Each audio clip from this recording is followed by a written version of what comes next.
নিজ বাড়িতে হামলা ও ভাঙচুরের তীব্র নিন্দা জানিয়েছেন কৃষক ও শ্রমিক জনতা লীগের প্রতিষ্ঠাতা সভাপতি বঙ্গবীর কাজী সিদ্দিকী।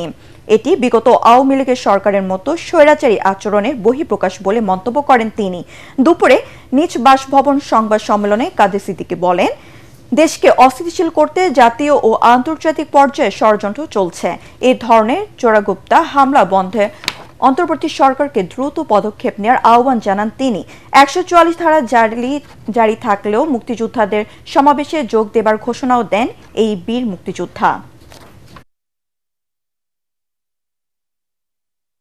কোঠা বিরোধী আন্দোলন, বৈষম্য বিরোধী আন্দোলনের পরে আমরা এই স্বৈরাচারী মনোভাব আশা করি নাই।